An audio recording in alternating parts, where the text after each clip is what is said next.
Assalamualaikum warahmatullahi wabarakatuh.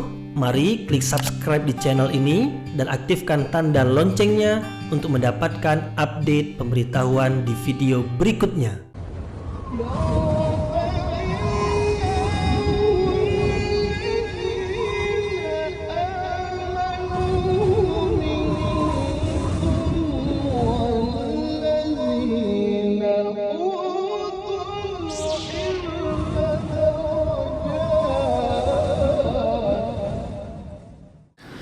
A'udzu billahi minasyaitonir rajim. Bismillahirrahmanirrahim. Assalamualaikum warahmatullahi wabarakatuh. Alhamdulillahi rabbil alamin wa bihi nasta'in ala umurid dunya waddin. Nasta'inuhu wa nastaghfiruh wa na'udzu billahi min shururi anfusina wa min sayyiati a'malina. فمن يهده الله فلا مضل له ومن يضلل فلا هادي له أشهد أن لا إله إلا الله وحده لا شريك له وأشهد أن محمدا عبده ورسوله لا نبي بعده أما بعد. Puji syukur kehadirat Allah Subhanahu wa taala yang masih melimpahkan rahmat dan nikmatnya. Kita bersyukur dengan mengucapkan Alhamdulillahi Rabbil Alamin. Kemudian tidak lupa pula bersalawat kepada Rasulullah dengan ucapan Allahumma salli ala Sayyidina Muhammad wa ala ali Sayyidina Muhammad. Dan bersalam kepada Rasulullah dengan ucapan Assalamu alayka ya Rasulullah. Alhamdulillah kita dapat kembali meneruskan pengajian tafsir ayat-ayat suci Al-Quran yang insya Allah kita akan teruskan kepada ayat yang ke-41, 42, 43, 44 dari Suratul Nahl, yaitu surah yang turun di kota Mekah, yaitu di antara ciri khas surah atau ayat yang diturunkan di kota Mekah adalah kandungannya itu tentang akidah. Bagaimana kaum muslimin yang sudah beriman semakin kuat keimanannya kepada Allah Subhanahu wa taala. Kemudian ayat-ayatnya juga sebagai menyeru yang masih dalam kekufuran, dalam kemusyrikan supaya beriman kepada Allah Subhanahu wa taala, yaitu mentauhidkan Allah. Di awal-awal ayat-ayat Al-Quran turun, yaitu di kota Mekah, kaum muslimin diuji oleh Allah dengan berbagai macam ujian, yaitu mereka ditindas, dianiaya, disiksa, berbagai macam bentuk ujian karena keimanan mereka kepada Allah. Akhirnya Allah Subhanahu wa taala memerintahkan Rasulnya untuk membawa orang-orang beriman berhijrah dari kota Mekah ke kota Madinah. Nah, mereka ketika di kota Mekah mereka dizalimi, mereka dianiaya. Namun Allah Subhanahu wa taala selepas 13 tahun dari permulaan ayat Al-Quran itu turun, 13 tahun lamanya mereka menjalani ujian, berbagai macam ujian di kota Mekah, barulah diperkenankan berhijrah. Jadi syariat berhijrah itu adalah selepas 13 tahun dakwah berterusan tanpa henti di kota Mekah. Nah, Allah Subhanahu wa taala menerangkan dalam ayat yang akan kita pelajari nanti bahwasanya berhijrah yaitu meninggalkan rumah kediaman, bahkan juga ahli keluarga, kemudian juga usaha, perdagangan, kemudian pindah ke tempat yang baru karena keimanan kepada Allah, karena sebagai menjalankan perintah Allah, bukanlah rugi. Mungkin meninggalkan rumah, meninggalkan usaha, meninggalkan ahli keluarga, tetapi Allah Subhanahu wa taala menjanjikan akan menggantikan apa yang ditinggalkan itu dengan sesuatu yang akan didapatkan lebih baik dari yang ditinggalkan itu. Jadi apabila yang ditinggalkan itu kediaman, Allah akan beri kediaman yang baru pula. Apabila usaha yang ditinggalkan, Allah akan ganti dengan usaha yang baru pula. Kemudian apabila ada ahli keluarga yang ditinggalkan, Allah akan berikan pula ahli keluarga yang baru, sanak saudara yang baru.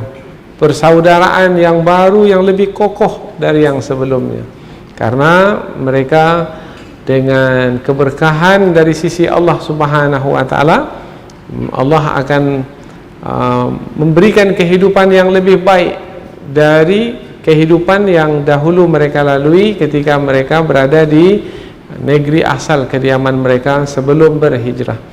Jadi pelajaran yang sangat berharga sekali, yaitu apabila menjalankan syariat Allah, maka tidak akan merugi. Apabila menjalankan syariat Allah akan beruntung, tidak akan mendapatkan keburukan, sebaliknya akan mendapatkan kebaikan, asalkan sabar. Kemudian satu lagi, berserah diri atau bertawakal kepada Allah.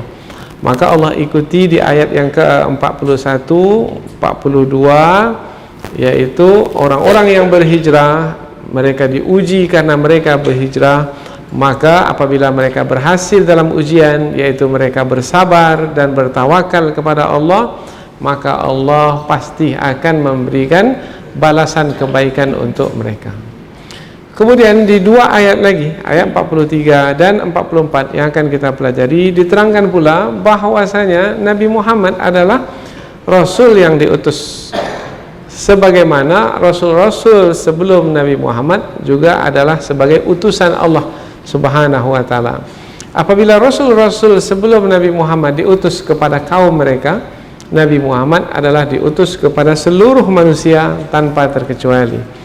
Dan semua Rasul yang diutus, yang bertugas menyampaikan wahyu Allah, mereka menerima wahyu Allah dan menyampaikan wahyu tersebut kepada manusia, semua Rasul tersebut adalah dari kalangan laki-laki. Nah, itulah salah satu dari ketetapan ketentuan Allah Subhanahu wa taala, pasti ada hikmah di sebaliknya. Kemudian lebih khusus Rasulullah sebagai Rasul yang terakhir, sebagai yang menerima wahyu dari Allah. Nah, wahyu yang diterima oleh Rasulullah sebagai Rasul yang terakhir terhimpun dalam satu kitab suci, yaitu Al-Quran, yang di dalam ayat yang akan kita pelajari nanti disebut sebagai Az-Zikr. Az-Zikr, sesungguhnya kamilah yang menurunkan Az-Zikr. Az-Zikr maknanya adalah Al-Quran.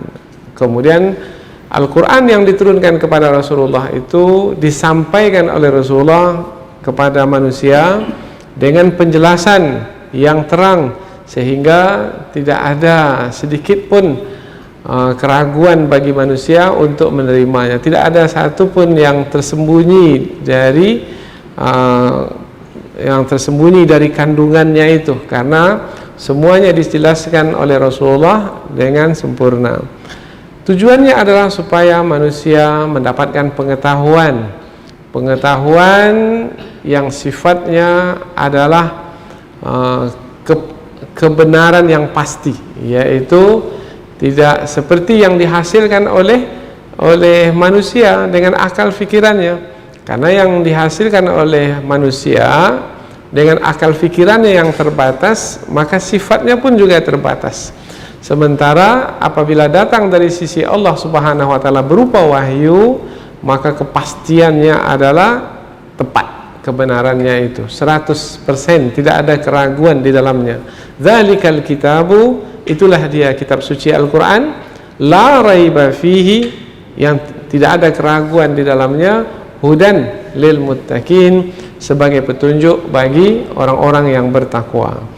Jadi 4 ayat yang akan kita pelajari ini menerangkan tentang orang-orang yang berhijrah. Apabila mereka bersabar dan bertawakal kepada Allah, mereka pasti mendapatkan kebaikan dari sisi Allah.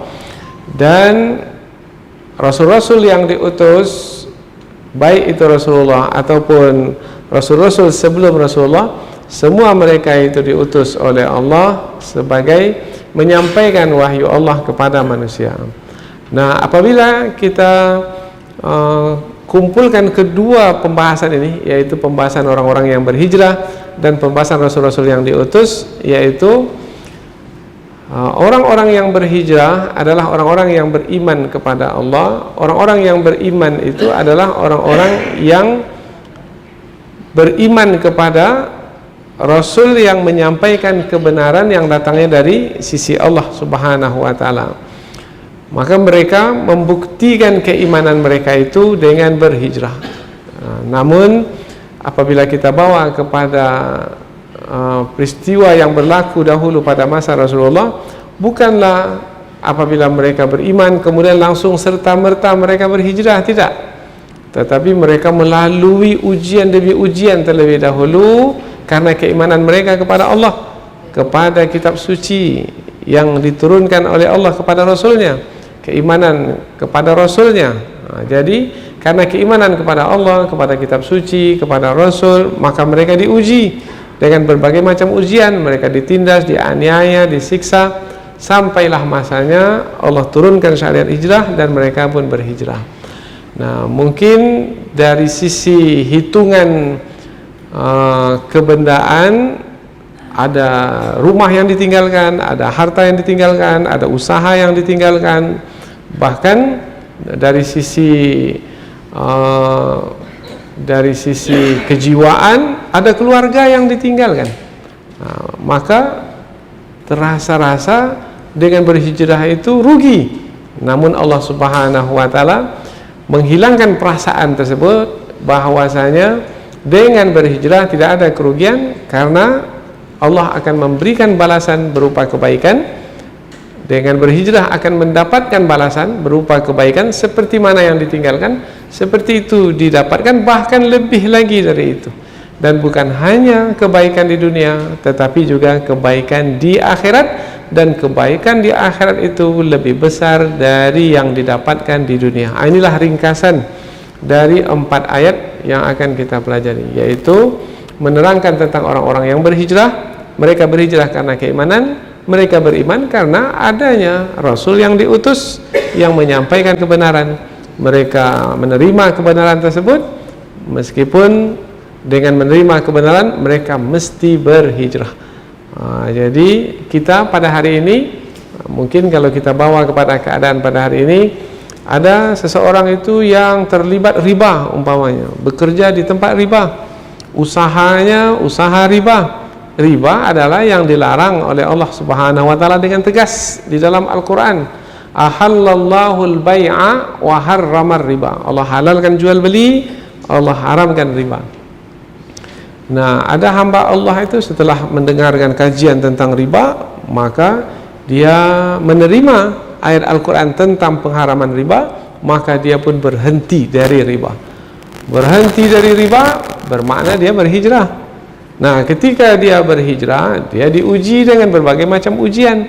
Mungkin usaha yang baru belum lagi dapat, harta yang sudah didapatkan mungkin mulai berkurang dan susut. Kemudian berbagai macam ujian berlaku. Maka yakinlah bahwasanya dengan berhijrah bukan berarti kita menuju kepada kehancuran, kerugian. Tidak. Janji Allah seperti yang dalam ayat yang kita pelajari ini, janji Allah untuk orang yang berhijrah, Allah sediakan balasan, yaitu ganti dari apa yang telah ditinggalkan. Apa yang ditinggalkan, maka Allah akan ganti lagi. Tinggal lagi sekarang percaya atau tidak, yakin atau tidak. Kalau ya yakin, maka dapat balasan kebaikan di dunia ini dan balasan kebaikan di akhirat nanti, dan yang di akhirat nanti itu adalah lebih besar dari yang didapatkan di dunia ini. Nah, ini adalah risalah para Rasul. Pengharaman riba ini bukan hanya pada masa Rasulullah. Sebenarnya Rasul yang diutus pun juga mengharamkan riba. Nabi Isa mengharamkan riba, Nabi Musa mengharamkan riba. Nah, para Nabi diutus oleh Allah menyampaikan risalah yang sama, yaitu wahyu dari sisi Allah.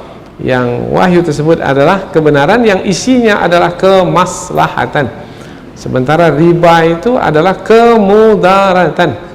Coba kita lihat pada hari ini, berapa banyak orang yang karena riba itu rumahnya tergadai, karena riba itu suami istri bercerai, karena riba itu anak-anak tak menjadi, pendidikannya gagal, dan masih banyak lagi. Karena harta yang didapatkan dengan riba, harta itu tidak berkah, Bahkan harta itu harta yang ditarik oleh Allah kebaikan di dalamnya, karena Allah melaknat siapa? Melaknat pemberi riba, penerima riba, yang menjadi perantara dalam riba, yang penulis riba itu. Kalau ada yang menulis MOU antara pemberi dengan penerima, maka apabila dilaknat oleh Allah, rahmat pun dicabut, maka tak ada kebaikannya. Nah, inilah empat ayat yang kita pelajari berkaitan dengan keimanan kepada Allah, perkara yang berkaitan dengan keimanan. Dan inilah perkara yang diterangkan dengan jelas, terperinci selama Rasulullah menyampaikan dakwah di kota Mekah. Ayat-ayat yang kita pelajari ini adalah ayat-ayat yang turun di kota Mekah, ayat-ayat Makkiyah. Selanjutnya kita pindah ke tafsir ayat, yaitu penjelasan yang lebih panjang dari ayat. Namun terlebih dahulu kita akan membaca dan menerjemahkan ayat, terjemahan harfiah kata per kata, supaya kita lebih dekat dengan kandungan ayat nanti ketika menafsirkannya. Allah Subhanahu wa taala berfirman, A'udzubillahi minasyaitonirrajim. Bismillahirrahmanirrahim. Walladzina hajaru fillahi min ba'di ma zulimu lanubawwi'annahum fid dunya hasanah wala ajrul akhirati akbar law kanu ya'lamun. Alladzina sabaru wa 'ala rabbihim yatawakkalun. Wa ma arsalna min qablika illa rijalan nuhi ilaihim fas'alu ahla dzikri in kuntum la ta'lamun.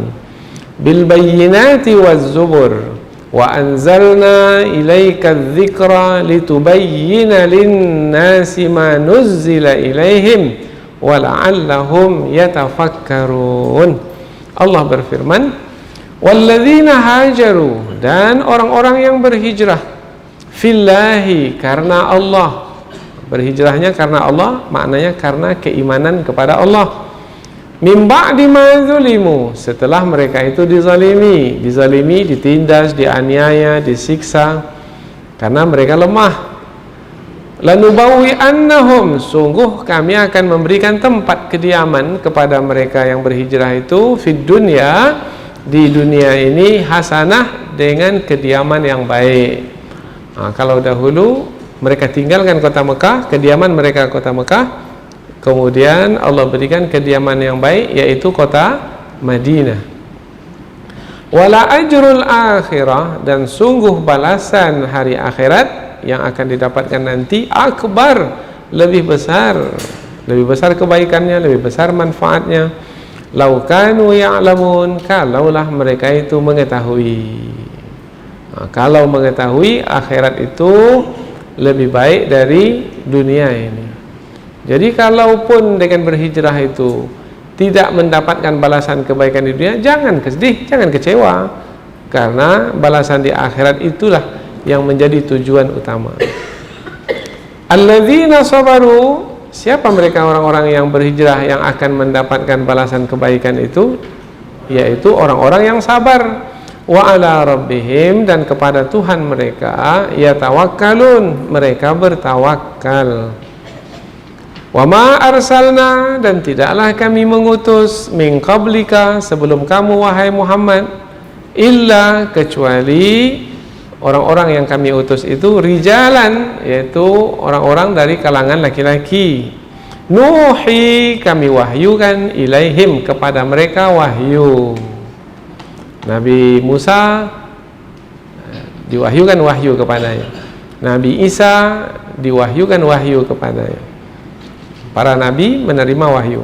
Fas'alu, maka bertanyalah atau cari tahulah, ahla dzikri, yaitu orang yang memiliki pengetahuan, in kuntum la ta'lamun, jika kamu tidak mengetahui.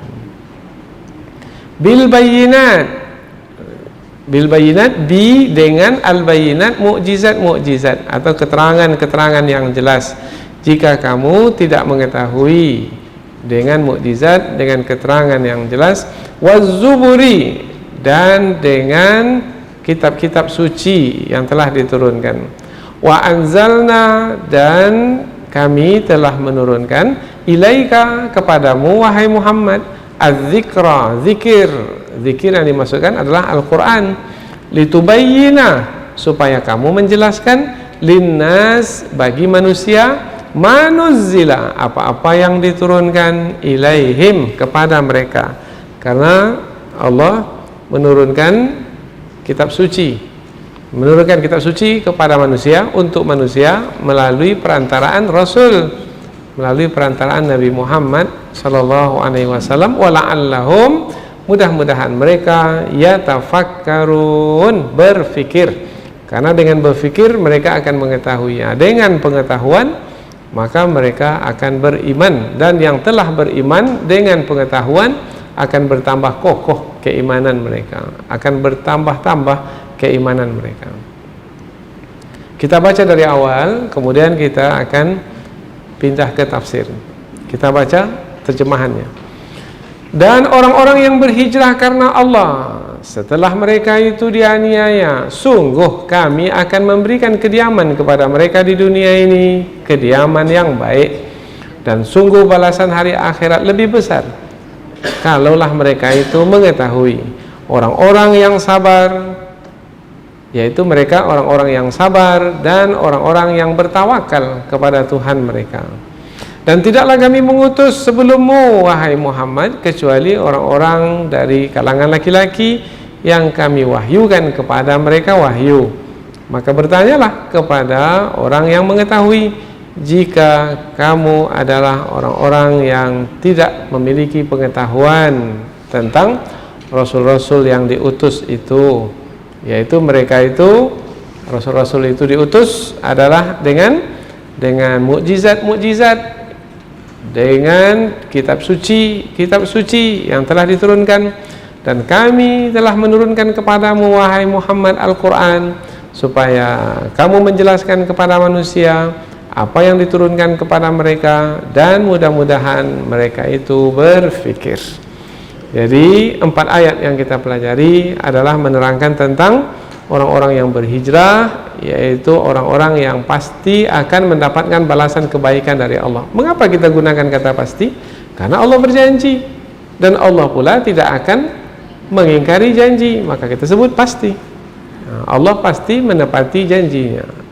Kemudian, siapa orang yang akan mendapatkan balasan kebaikan dari sisi Allah dari kalangan orang-orang yang berhijrah itu? Mereka adalah orang-orang yang membuktikan ketulusan mereka dalam berhijrah, yaitu dengan bersabar dan bertawakal. Kemudian Allah menjelaskan bahwasanya rasul-rasul yang diutus sebelum Rasulullah itu adalah yang menyampaikan wahyu Allah. Berarti yang mereka sampaikan bukan datang dari diri mereka sendiri. Memang mereka manusia biasa sama seperti yang lain, tetapi ketika mereka menyampaikan wahyu itu adalah dari sisi Allah Subhanahu wa ta'ala. Maka Nabi Muhammad umpamanya manusia biasa, tetapi ketika Nabi Muhammad bersabda, maka sabda Nabi Muhammad itu adalah wahyu. Ada wahyu itu dari sisi Allah langsung, berupa tulisannya juga, yaitu berupa perkataannya juga. Itulah dia Al-Quran. Ada yang maknanya dari sisi Allah, perkataannya dari Rasulullah, itulah hadis Nabi Sallallahu Alaihi Wasallam. Jadi Al-Quran itu wahyu, hadis Nabi pun juga adalah wahyu. Nah, wahyu itu isinya adalah kebenaran yang membawa kemaslahatan. Maka manusia apabila mereka ingin mendapatkan kemaslahatan, maka hendaknya mereka mendengarkan wahyu yang dibacakan oleh Rasulullah, memahami wahyu yang diterangkan, yang dijelaskan oleh Rasulullah, supaya mereka mendapatkan kebaikan, kemaslahatan, yaitu mendapatkan kebaikan di dunia ini dan kebaikan di akhirat nanti. Karena hidup kita ini, perjalanan hidup kita ini, ada perjalanan hidup di dunia dan ada perjalanan hidup di akhirat. Nah, perjalanan hidup di akhirat itulah yang menjadi tujuan. Jangan sampai karena perjalanan hidup di dunia kita tidak beriman, kemudian kita menyimpang dari jalan yang benar, mengikuti kehendak hawa nafsu, terpedaya oleh bujukan syaitan, akhirnya kita tidak mendapatkan kebaikan dalam perjalanan hidup di akhirat. Yang kita minta dua-dua sekali, yaitu bagaimana kita dapat kebaikan dalam perjalanan hidup di dunia dan bagaimana kita mendapat kebaikan dalam perjalanan hidup di akhirat. Rabbana atina fid dunya hasanah wa fil akhirati hasanah. Ya Allah, berikanlah kepada kami kebaikan hidup di dunia ini dan berikanlah kepada kami kebaikan hidup di akhirat nanti. Wa qina adzabannar, dan peliharalah kami dari api neraka. Wa adkhilnal jannata ma'al abrar, dan masukkanlah kami ke dalam surga bersama dengan orang-orang yang berbuat baik. Ya Aziz ya Ghaffar, wahai Zat yang maha perkasa lagi maha pengampun. Ya Rabbal alamin, wahai Zat yang mengatur sekalian alam. Jadi setiap kali kita mengaji Quran ini isinya peringatan, isinya nasihat, isinya bimbingan, yaitu bagaimana kita dapat terus senantiasa menjaga diri kita di saat kita menjalani hidup di dunia ini. Maka sebenarnya jangan pernah kita ini setiap hari yang kita lalui lepas atau jauh dari petunjuk Al-Quran. Setiap hari baca Quran, setiap hari fahami kandungan Al-Quran. Mungkin kita tidak menghadiri majlis ilmu karena tak setiap hari ada majlis ilmu, tetapi paling tidak baca Quran dan lihat terjemahannya. Apalagi yang sudah pernah kita pelajari. Ini kita sudah sampai ke juz yang ke-14. Maka apabila kita membaca ayat-ayat Quran dari awal sampai yang ayat kita pelajari ini, tentu ketika kita membaca terjemahan itu teringat kita pelajaran yang pernah kita ikuti. Nah, tujuannya adalah supaya kita senantiasa terbimbing dengan wahyu, karena kitab suci inilah yang akan menyelamatkan kita. Berpaling dari kitab suci, kehidupan yang sengsara. Wa man a'rada an dzikri, siapa yang berpaling dari Al-Quran, kitab suci Al-Quran yang isinya adalah peringatan, fa inna lahu ma'isyatan dhanka, maka ia akan mendapatkan kehidupan yang sempit, yang sengsara di dunia ini.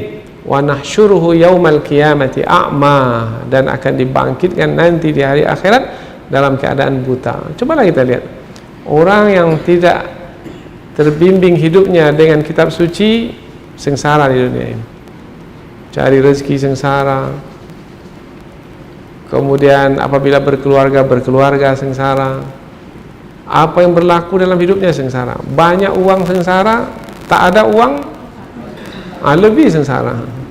Bertambah uang dia sengsara, memikirkan uangnya yang bertambah terus, susut uangnya sengsara juga.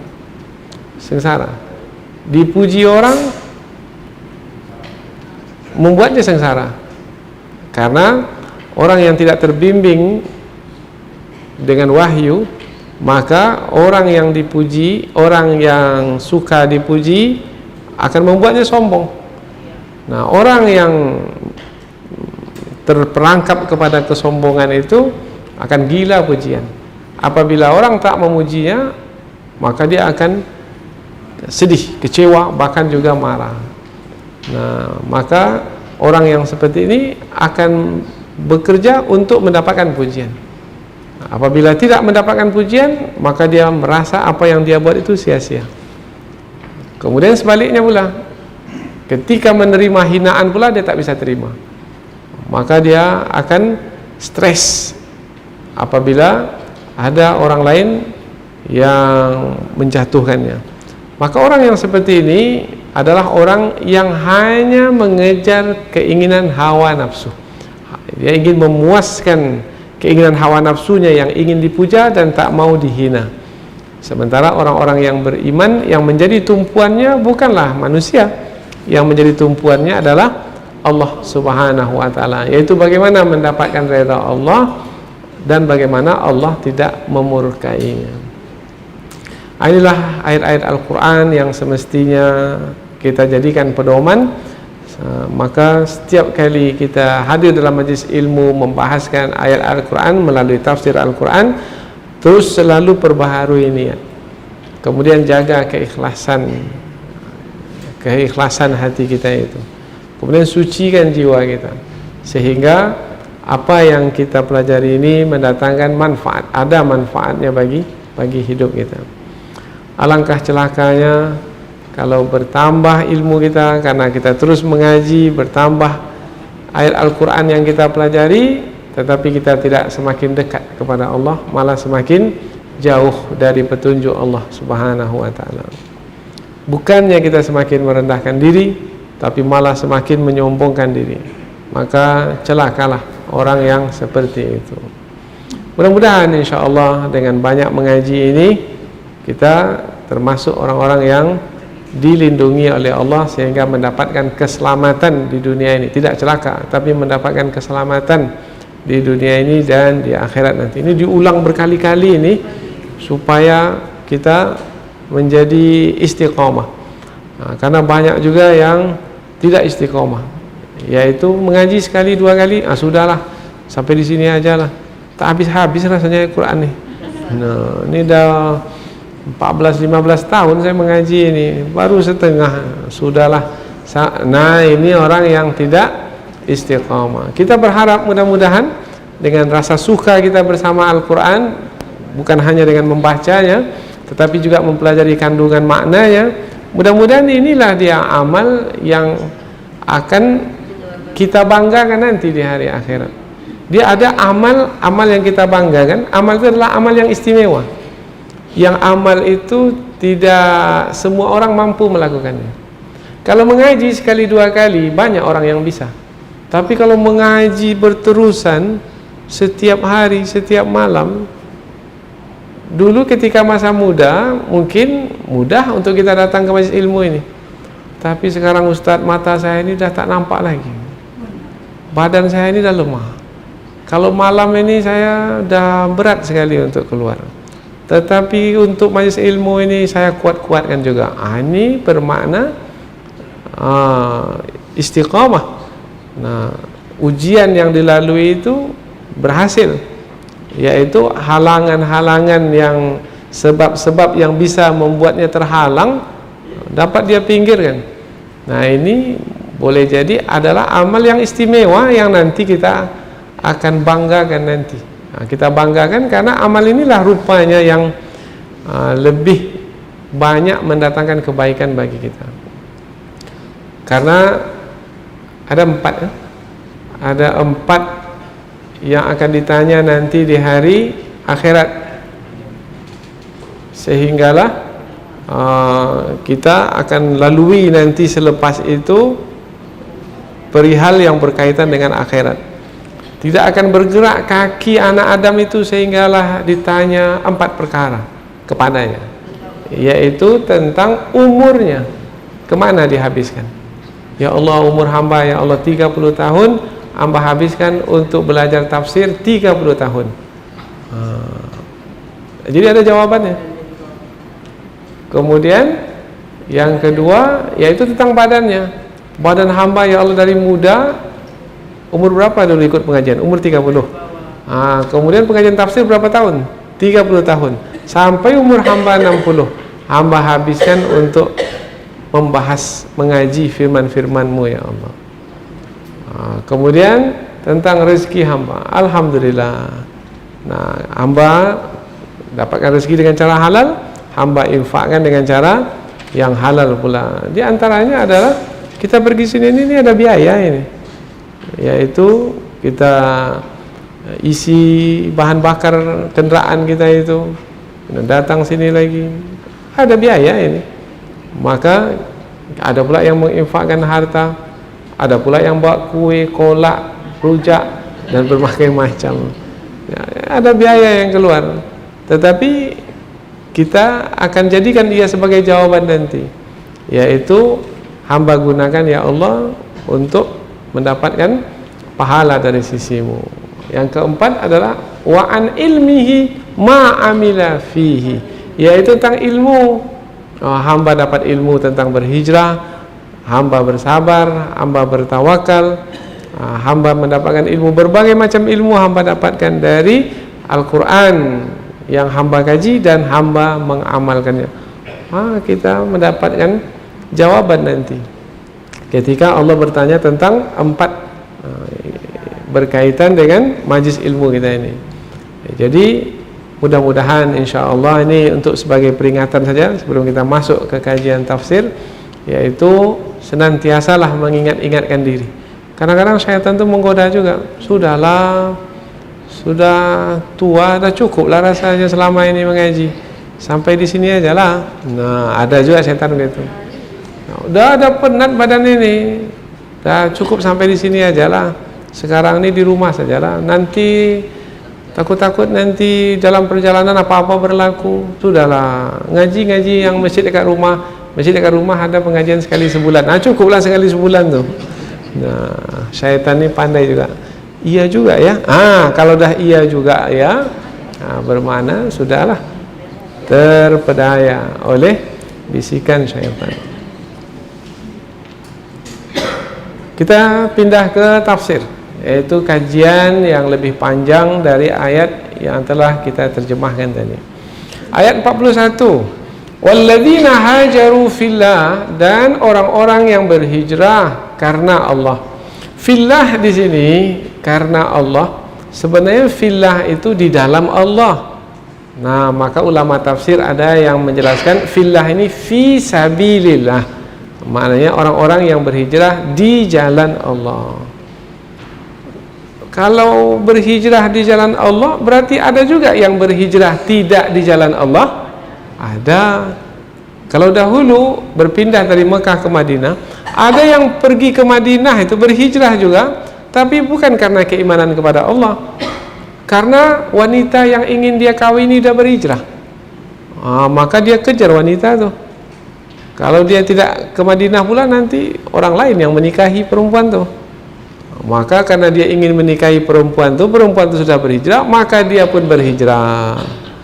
Ada juga yang berhijrah karena dia lihat ada peluang di kota Madinah. Kota Madinah, kota yang subur, nanti bisa berdagang lah, bertani lah, dan lain sebagainya. Nah, berhijrah karena dunia. Maka Rasulullah pun bersabda dalam hadis baginda, innamal a'malu binniyat. Amalan bergantung kepada niat. Wa innama likulli imri'in ma nawa. Sesungguhnya bagi seseorang itu akan mendapatkan sesuai dengan niatnya. Apa yang dia niatkan. Nah, kalau dia berhijrah ke Madinah itu adalah karena Allah dan Rasul, maka dia akan mendapatkan pahala. Faman kanat hijratuhu ilallahi wa rasulihi fahijratuhu ilallahi wa rasulih. Siapa yang hijrahnya ke Madinah itu adalah karena Allah dan Rasulnya, maka dia akan mendapatkan pahala, akan mendapatkan kebaikan. Faman kanat hijratuhu ila dunya yusibuha, kalau dia berhijrah karena dunia yang ingin dia dapatkan, au imra'atin yankihuha, atau dia berhijrah karena ingin menikahi wanita, fahijratuhu ila ma hajara ilaih, maka hijrahnya itu adalah seperti mana yang dia inginkan, yaitu dia dapat dunia, tapi tak dapat pahala dari sisi Allah, tak dapat balasan kebaikan dari sisi Allah, tak dapat balasan nanti di hari akhirat. Barang siapa yang hijrahnya karena wanita yang ingin dia nikahi, dapat wanita itu, sampai di Madinah bertemu, menikah dia dengan wanita itu, dapat, tapi dia tak dapat pahala. Jadi ada berhijrah di jalan Allah, ada berhijrah di jalan selain jalan Allah. Maka untuk memberikan penekanan, maka Allah menggunakan kata fillah. Dan orang-orang yang berhijrah di jalan Allah min ba'di ma zulimu, selepas dia dizalimi. Selepas dia dizalimi. Berhijrah itu kan berpindah. Dahulu dari kota Mekah ke kota Madinah. Berarti sebelum berhijrah di mana dia tinggal? Sebelum di Madinah, di Mekah. Nah, di Mekah itu mereka dizalimi, dianiaya, ditindas. Jadi apabila mereka itu dahulu mendapatkan ujian yang berat disebabkan karena keimanan kepada Allah, kemudian mereka bertahan mereka bertahan di kota Mekah. Mereka tetap, karena belum ada lagi syariat berhijrah, maka mereka tetap bertahan meskipun mereka disiksa dengan berbagai macam siksaan. Bahkan ada yang disiksa sampai mati, seperti Sumayyah, seorang perempuan disiksa, yaitu yang menyiksanya itu memanaskan besi sampai merah, kemudian besi itu ditusukkan ke tubuh Sumayyah, sehingga Sumayyah pun meninggal dunia. Nah, mereka itu dizalimi, ditindas, dianiaya. Kemudian ada di antara mereka yang mati syahid, ada pula di antara mereka yang berhijrah. Jadi mereka berhijrah itu bukan karena mereka berhijrah ingin terlepas dari kesusahan, enggak, tapi sebagai menjalankan perintah Allah. Karena belum ada perintah Allah, maka mereka tetap di kota Mekah meskipun mereka dianiaya. Turun perintah Allah, mereka pun berhijrah. Jadi mereka berdiam di kota Mekah sebagai menjalankan perintah Allah, mereka berhijrah pun sebagai menjalankan perintah Allah. Ketika mereka sebelum menjalankan perintah Allah, perintah berhijrah, mereka ditindas, dianiaya, dan mereka membuktikan keimanan mereka, maka Allah membalas. Mereka mendapatkan balasan kebaikan, yaitu apabila mereka meninggalkan kediaman mereka di kota Mekah, Allah ganti dengan kediaman yang baru di kota Madinah, yaitu tempat yang lebih baik lagi dari yang pernah mereka tempati dahulu di negeri yang mereka tinggalkan. Lanubawi annahum, sungguh kami akan berikan tempat kepada mereka fid dunya, di dunia ini, hasanah, dengan kediaman yang baik. Di dunia mendapatkan balasan kebaikan, wala ajrul akhirah, dan sungguh balasan di hari akhirat itu akbar, lebih besar. Lau kanu ya'lamun, kalaulah mereka mengetahui. Jadi perlu ada pengetahuan tentang hari akhirat. Karena dengan pengetahuan tentang hari akhirat itu membuat kita menjadi tenang dalam menjalani hidup ini. Andaikan kita tidak mendapatkan balasan kebaikan di dunia, kita tak risau, kita tak sedih, kita tidak akan kecewa. Apa sebab? Sebab yang di hari akhirat pasti akan kita dapatkan, dan itulah yang kita jadikan sebagai tujuan. Akhirat itu sebagai tujuan. Maka banyak ayat-ayat Al-Quran yang bisa kita jadikan sebagai pegangan. Walal akhiratu khairul laka minal ula, akhirat bagimu adalah lebih baik dari dunia ini. Jadi jangan pernah merasa rugi dalam menjalankan perintah Allah. Nah, ada berbagai macam ujian, musibah, maka jalani ajalah ujian dan musibah itu, kalau itu adalah dalam rangka menjalankan perintah Allah Subhanahu wa ta'ala. Pasti akan mendapatkan balasan kebaikannya di dunia ini dan di akhirat nanti. Kalau di dunia tak dapat, jangan sedih, jangan kecewa, karena tujuan kita sebenarnya adalah untuk mendapatkan balasan yang di hari akhirat. Nah, ini kita ulang berkali-kali ini supaya dapat kita resapkan ke dalam hati kita. Wa ma arsalna min qablika illa rijalan nuhi ilaihim. Oh, sebelum sampai ke situ, orang-orang yang berhijrah karena Allah itu mereka akan mendapatkan balasan di dunia dan di akhirat. Siapa mereka itu? Alladzina sabaru, yaitu orang-orang yang sabar. Sabar maknanya menahan. Orang-orang yang sabar, orang-orang yang menahan. Menahan apa? Menahan kehendak hawa nafsu. Kehendak hawa nafsu ini mana mau ditindas, mana mau dianiaya, mana mau disiksa. Maka orang yang mengikuti kehendak hawa nafsu biasanya dia angkat tangan, yaitu apabila disiksa, baru sedikit aja siksaan yang dilalui, sudahlah, lebih baik saya, na'udzubillah ya. Orang yang mengikuti kehendak hawa nafsu itu boleh murtad dari agama, boleh keluar dari agama Islam karena tidak sabar, karena ditindas, dianiaya. Tapi kita lihat saudara kita kaum muslimin yang ada di India umpamanya, yang ada di Myanmar, yang ada di Cina, Mereka ditindas, dianiaya, mereka disiksa dengan berbagai macam bentuk siksaan. Apakah mereka keluar dari agama Islam? Tidak, mereka bertahan. Mereka inilah orang-orang yang sabar. Alladzina sabaru, orang-orang yang sabar. Bagaimana nasib mereka, keadaan mereka? Wa ala rabbihim yatawakkalun, mereka serahkan kepada Allah Subhanahu wa taala. Ini kelebihan yang ada pada mereka. Jadi kalau kita bawa dua ayat nih pada masa sekarang, maka kita memahami mengapa mereka bertahan di Uighur sana, di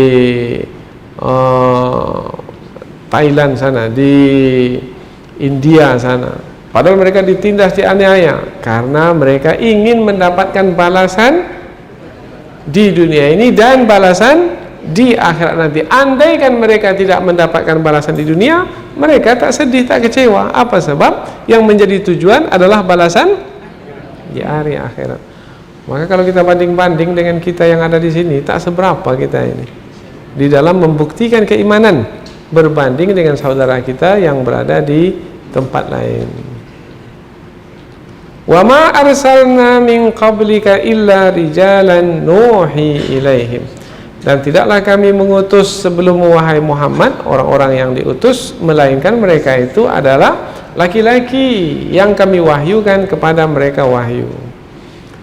Laki-laki dengan keistimewaan yang ada pada kalangan laki-laki, yaitu mereka memiliki kekuatan fisik, mereka memiliki kemampuan untuk berjalan jauh, kemudian tubuh mereka juga apabila dibanding dengan wanita, wanita itu ada kalanya ada masa dia sakit, berhalangan, ada kalanya tidak dalam keadaan suci karena datang haid umpamanya. Tapi laki-laki tidak. Maka dengan keadaan laki-laki yang seperti itu, Allah berikan kelebihan kepada mereka, yaitu kelebihan untuk membawa risalah, yaitu membawa kebenaran. Dan dari kalangan laki-laki dipilihlah orang-orang yang ditugaskan untuk menyampaikan risalah tersebut, yaitu para nabi dan rasul. Kemudian diikuti selepas itu oleh para sahabat, kemudian juga para ulama, hinggalah ke hari ini. Fas'alu ahla dzikri, maka bertanyalah kepada ahla dzikri. Siapa ahla dzikri di sini? Ada di antara ulama tafsir menjelaskan ahla dzikri di sini ini adalah ahlul kitab, yaitu orang yang mereka membaca kitab suci. Ahlul kitab, apabila kitab suci sebelum Al-Quran itu adalah kitab suci Taurat, Zabur, Injil, maka ahlul kitab itu adalah yang menguasai kitab suci Zabur, kitab suci Taurat, dan kitab suci Injil. Nah, mereka ini mengetahui tentang rasul-rasul yang diutus karena disebutkan di dalam Taurat, Zabur, dan Injil. Jadi bertanya kepada mereka itu, yaitu tentang rasul-rasul yang diutus sebelum Rasulullah, maka mereka akan menjawab bahwasanya rasul-rasul yang diutus sebelum Rasulullah adalah dari kalangan laki-laki. Mereka adalah yang menyampaikan wahyu kepada manusia. In kuntum la ta'lamun, jika kamu tidak mengetahui tentang rasul-rasul yang diutus atau tentang kebenaran yang dibawa oleh rasul-rasul yang diutus. Rasul-rasul yang diutus itu diutus oleh Allah Subhanahu wa taala sebagai rasul dengan bukti-bukti kerasulan. Apa bukti kerasulan rasul sebagai rasul? Mukjizat bil bayyinat, yaitu rasul-rasul itu diutus dengan mukjizat. Mukjizat Nabi Musa apa dahulu? Tongkatnya. Juga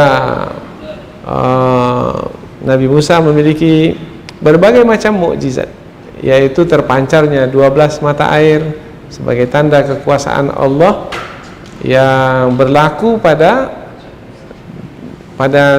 diri Nabi Musa alaihissalam, karena Nabi Musa memukulkan tongkatnya dan terpancar 12 mata air. Nabi Isa alaihissalam juga memiliki mukjizat. Nabi Muhammad pun juga memiliki mukjizat. Nah, mukjizat Nabi Muhammad yang paling besar adalah kitab suci Al-Quran, karena kitab suci Al-Quran ini dijaga dan dipelihara oleh Allah hingga ke akhir zaman. Waz-Zubur yaitu kitab-kitab suci yang diturunkan kepada rasul-rasul.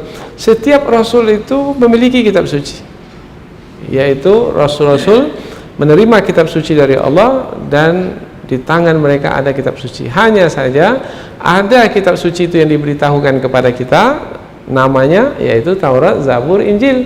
Ada yang tidak diberitahukan. Nah, yang tidak diberitahukan ini disebut sebagai Suhufi Ibrahim wa Musa, lembaran-lembaran yang diberikan kepada Nabi Ibrahim dan juga kepada Nabi Musa alaihi salam.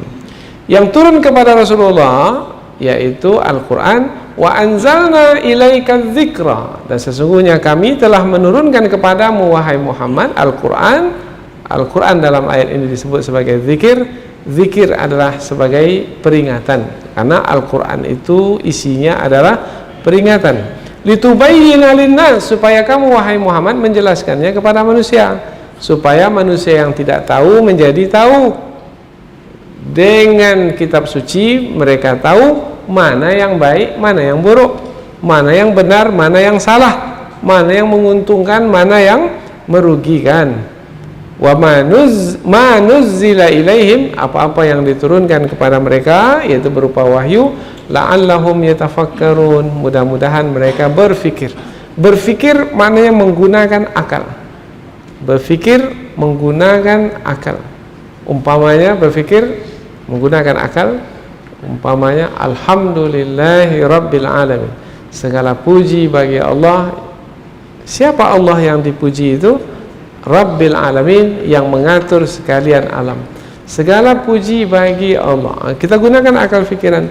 Mengapa memuji Allah? Karena Allah lah yang menciptakan alam semesta, Allah lah yang mengatur alam semesta, termasuk pengaturan berkaitan dengan kehidupan manusia, hidup matinya manusia, kemudian jaminan rezeki manusia, tentang kebahagiaan yang didapatkan oleh manusia, semuanya adalah Allah yang menentukannya.